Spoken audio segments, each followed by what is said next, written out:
Hello, everybody. I'm back. It's March 14th, and I want to continue sharing Ephesians chapter 1.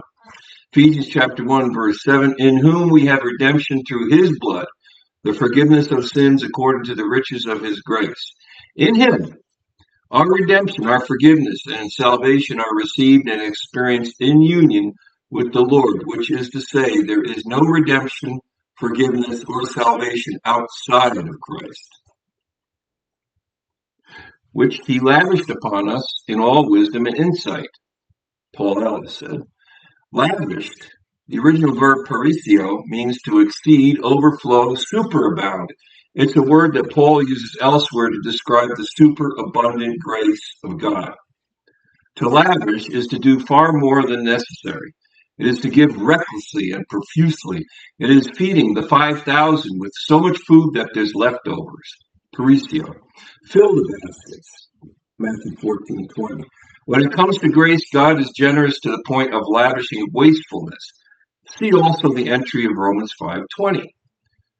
Abounded. The original verb huperperisio in Greek seems to have been coined by Paul. It is a combination of the word made up from the verb he uses in verse 15, perisio, which means to superabound, and the word or the prefix huper means to over and above superabound. God's grace is hyper super abundant. Paul uses three words when describing the grace of God: huperbalo, huperplanizo, and huperperisio. The common element in these words is the prefix huper, meaning super. Paul also uses hyper words or hooper words to describe God's power and love in Ephesians 1:19 and 3:19. In other words, God's grace is as great as his power and as limited or limitless as his love, says Paul Ellis. Quote, when we recognize how much he forgave us for, we can see his grace is infinitely larger than our sin. God's grace, super abundant to us. Romans 5:20, NAS. The law came in so that the transgression would increase, but where sin increased, grace abounded all the more. Francois de Toit says, his forgiving our sins measures the wealth of his grace. Also, he says, the grace shown towards us communicates a wisdom and discernment of our worth that completely surpasses any definition. Wisdom and insight. God revealed his restoration plan, in a brilliant and practical way through the ministry of Jesus Christ. Paul Ellis, the plan of God's word, Logos, was eternally to be incarnated in the man, Jesus. God's wisdom to us is Jesus Christ. He is our wisdom. He is our righteousness. He is our sanctification. He is our redemption. In him we are brought back to our original innocence and made one with God. 1 Corinthians 1:30. But of him are ye in Christ Jesus, who of God is made unto us wisdom and righteousness and sanctification and redemption. Ephesians 1:9. Having made known unto us the mystery of his will according to his good pleasure, which he hath purposed in himself. Mystery is a word. A mystery is a plan or a purpose of God which is unknown to the natural mind, but which may be revealed by us to his Spirit. See 1 Corinthians 2:11-14, Colossians 1:26.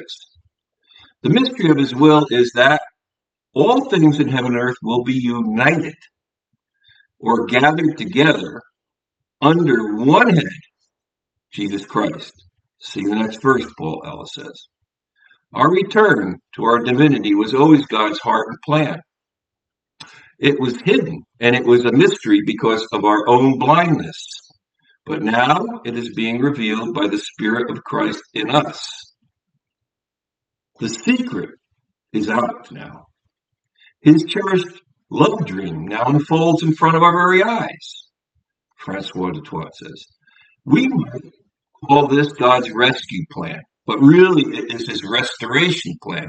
It is the restoration of all things foretold by the prophets and proclaimed by the apostles, says Paul Ellis. Ephesians 1:10, King James. That in the dispensation of the fullness of time, he might gather together in one all things in Christ, both which are in heaven and which are on earth, even in him. I'm going to read the other translations. ESV.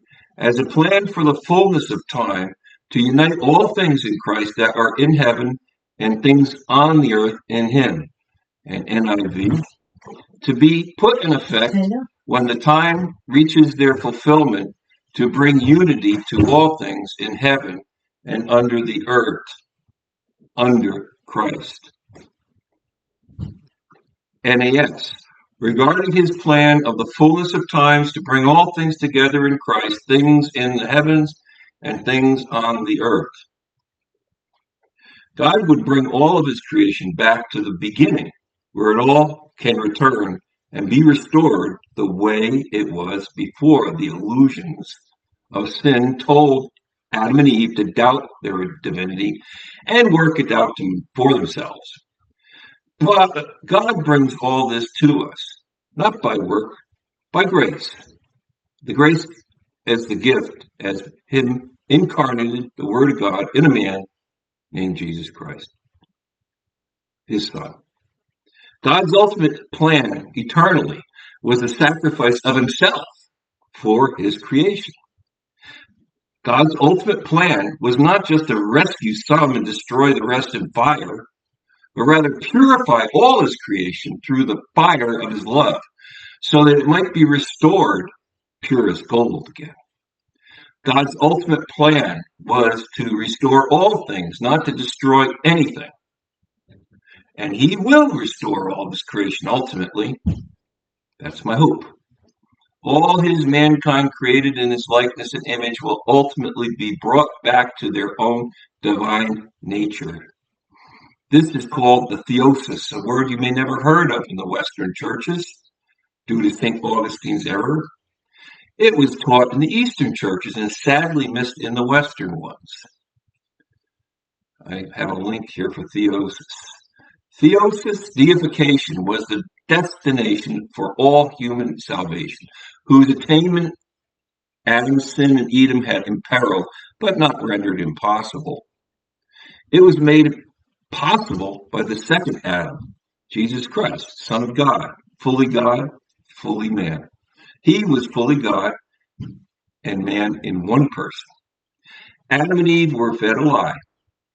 The major error that they made was not to eat from the tree of knowledge of good and evil, but rather it was to doubt or question their divine nature. Genesis 1:26. Then God said, "Let us make mankind in our image according to our likeness, and let them rule over the fish of the sea, and over the birds of the sky, and over the livestock, and over all the earth, and over every crawling thing that crawls on the earth." You have seen mankind was always divine. They did not need to be questioning that they were not when the devil offered to make them like God. They already were. They were already created in God's image and likeness. How did they forget? They certainly did not need to know evil or discern evil by eating of the tree of knowing the difference between good and evil, by keeping impossible laws. No, they didn't need that. They were already divine. It was never necessary since they were already living in total light, total paradise, without darkness. They didn't need to know any evil. They did not need to turn away from God and disobey or question him. Mankind never lost his divine nature, but it needed to be restored by God, intervening and becoming incarnated in a man, a second Adam named Jesus. Genesis 1:27. So God created man in his own image, and in the image of God he created him, male and female he created them in his image. Adam and Eve only needed to trust God, not doubt him. If they only had trusted God instead of questioning their own divinity and identity, and then tried to work for it, they wouldn't have sinned. Eating the fruit that God prohibited is where they began their doubts and tried to do things separately from God. That is called religion. Self-making, self-righteous, legalistic religions of the world have one thing in common: doubting who we really are as divine beings. You see, the serpent has never changed. He is the great questioner. He is that who questions with the intent to make us doubt the love of our Heavenly Father. When Jesus was tempted in the wilderness, what did the devil say to him? What did he say to the Son of God? Turn these stones into bread? It wasn't so much that, but that he asked, if you are the Son of God, turn these stones to bread. He questioned his identity. It would be a success for the devil if Jesus questioned that identity and he sinned, but he didn't. He won. And so from the beginning, the serpent tries to question mankind's relationship with God, his divinity. Genesis 3:2. The woman said to the serpent, from the fruit of the trees of the garden you may eat, but from the fruit of the tree which is in the middle of the garden, God has said, you shall not eat of it or touch it, for you will die. The serpent said to the woman, you certainly won't die. Liar. The devil made it look sexy to not trust God and to do things without God. The temptation is always allured from the lust of the eyes, the lust of the flesh, or making ourselves more God than our Father God. That is pride of life. That be the first problem, that the devil thinks you can be better than God, the Creator. That's his problem. All darkness is stupidity, and all of that cannot work in reality. But notice here that Eve took the bite, and the devil, that old snake, he questioned her being made in God's image and likeness. He says, you could be like God. She already was. The devil suggested that she disobey, that she become like God when she was. K-olim in Hebrew, meaning like God. You will be like God, but she was. Genesis 3:5. For God knows that in the day you eat from, your eyes will be opened, and you will become like God, knowing good and evil. God wants us to be like him. He created us that way in his likeness. And it was only after Adam and Eve sinned that their eyes were blinded to their divine nature, not open to it. It was total illusion, the lie of the serpent. He is the lie. He's the father of all lies. And instead of giving them vision of their divinity, he blinded them. Mankind was made blind to his divine nature ever since, at least until Christ came to the scene to reveal it. And mankind has died and lost his eternal life ever since. They closed their eyes to God and began trying to work hard to bring themselves back. In reality, we always are with God, but we have been blinded by the darkness. How could that snake question our divinity when we were made in eternal innocence, in his likeness and image? We weren't made in original sin. That's a lie too. He, the serpent, the lie, has blinded us to our eternal innocence, which is being restored with all things in Christ. Restoration is another lost word we lost in the Western Church due to the hellfire teaching of St. Augustine. Restoration is well accepted in the Eastern churches. All things will be restored, and all people will be restored in Christ. Apostasis, along with theosis, is another word that was lost in the Western churches. Peter and all the prophets and the first church fathers knew that Jesus was going to restore all things and bring them back under the headship of the incarnated man, the perfect Adam, who is Jesus the Christ. Apostasis, or restoration, means putting things back in place as they originally were. The restoration not only of the true theocracy, but that more perfect state of even physical things which existed before the fall. Acts 3:19. Therefore repent and return, so that your sins may be wiped away, in order that times of refreshing may come from the presence of the Lord. Verse 20. And that he may send Jesus, the Christ, appointed to you, 21, whom heaven must receive until the period of restoration of all things, about which God spoke by the mouth of his holy prophets in ancient times. Ephesians 1:10, that in the dispensation of the fullness of times he might gather together in one all things in Christ, both which are in heaven and which are on earth, even in him. In the management of the family of God is the dispensation, and the fullness of time at the appropriate time or season. God will bring back all his creation back under the headship of Adam as he originally was created.